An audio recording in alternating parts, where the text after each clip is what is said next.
আসসালামু আলাইকুম সুপ্রিয় শিক্ষার্থীরা, Betagi girls school and college কর্তৃক আয়োজিত আজকের এই অনলাইন ক্লাসে তোমাদের স্বাগত জানাচ্ছি। আমি সৈয়দা জুয়েলি আক্তার, সহকারী শিক্ষক গণিত, Betagi girls school and college, Betagi Barguna. আজ আমি নবম ও দশম শ্রেণীর শিক্ষার্থীদের জন্য বায়োলজি বিষয়ের অধ্যায় 6 নিয়ে আলোচনা করব। আমাদের অধ্যায় 6 আছে হচ্ছে জীবে পরিবহন। এখানে জীব বলতে আমরা কি বুঝি? জীব বলতে আমরা বুঝি উদ্ভিদ এবং প্রাণী। আর পরিবহন হচ্ছে এক জায়গা থেকে অন্য জায়গায় চলাচল। তো উদ্ভিদের দেহে যেভাবে পরিবহনটা হয়, প্রাণীর দেহে সেভাবে পরিবহনটা হয় না। তো আজকে আমাদের আলোচ্য বিষয় হচ্ছে উদ্ভিদে কিভাবে পরিবহনটা সংঘটিত হয়। আর উদ্ভিদের পরিবহন সংঘটিত কিভাবে হয় সেটা জানার জন্য প্রথমেই আমাদের জানতে হবে ইনভাইভেশন, ব্যাপন এবং অভিস্রবণ সম্পর্কে। আজ আমি এই বিষয়গুলো নিয়ে তোমাদের সাথে আলোচনা করব। প্রথমেই আসা যাক ইনভাইভেশন কি। ইনভাইভেশন হচ্ছে পানি পরিশোষণের প্রক্রিয়া। তো এখানে এটা যে কোনো তাপমাত্রা এবং যে কোনো অবস্থাতেই কিন্তু হতে পারে। আর ইনভাইভেশনের ক্ষেত্রে মনে রাখতে হবে এটা হচ্ছে একটা কলয়ধর্মী পদার্থ বা হাইড্রোফিলিক। একটু খেয়াল করো, হাইড্রোফিলিক। হাইড্রোফিলিক শব্দের অর্থ হচ্ছে পানি আকর্ষী। এখানে দেখো হাইড্রো শব্দের অর্থ হচ্ছে পানি, আর ফিলিক শব্দের অর্থ হচ্ছে আকর্ষী। অর্থাৎ যে সকল পদার্থ পানি আকর্ষী সেগুলোকে আমরা বলবো হাইড্রোফিলিক।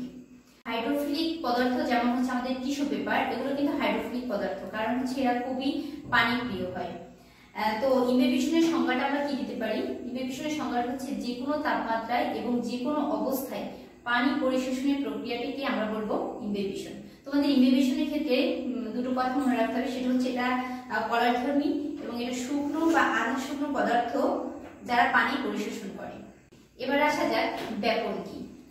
ব্যাপন হচ্ছে নির্দিষ্ট তাপমাত্রায় ও চাপে অধিক ঘনত্বের স্থান থেকে কম ঘনত্বের স্থানে দ্রাবক অণুগুলো ছড়িয়ে পড়া।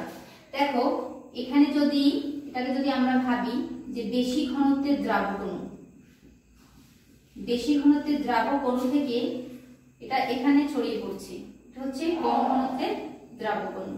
তো এই যে অধিক ঘনত্বের অঞ্চল থেকে কম ঘনত্বের অঞ্চলে এই দ্রাবক অণু ছড়িয়ে পড়াটাই হচ্ছে কি ব্যাপন। এখানে একটু খেয়াল করো, এটা হচ্ছে বেশি ঘনত্বের দ্রাবক অণু, আর এটা হচ্ছে কম ঘনত্বের দ্রাবক অণু।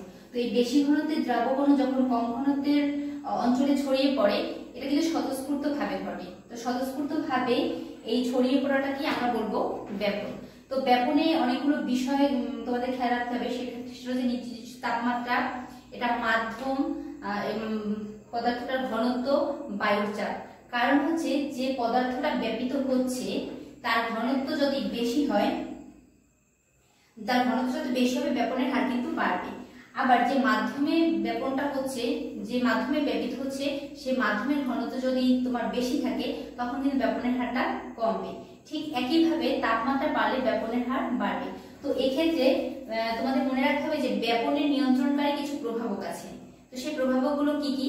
সেখানে আমরা 4টা প্রভাবক ধরতে পারি। একটা হচ্ছে কি তাপমাত্রা, বায়ুর চাপ, তারপর হচ্ছে মাধ্যম অর্থাৎ মাধ্যমের ঘনত্ব, আর একটা হচ্ছে যে বস্তুটা তোমার ব্যাপিত হচ্ছে পদার্থের ঘনত্ব।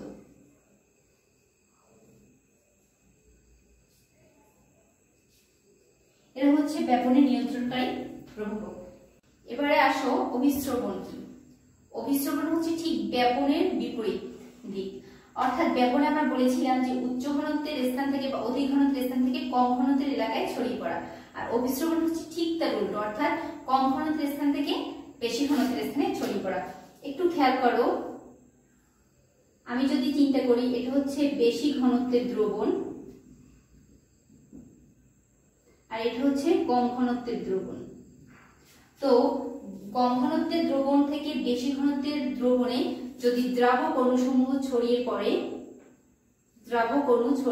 বা ব্যাপিত হয়, সেটাকে আমরা বলবো কি অভিস্রবণ।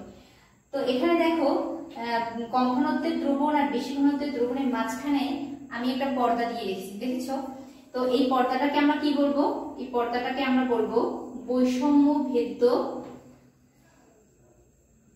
বৈষম্য ভেদ্য ঝিল্লি।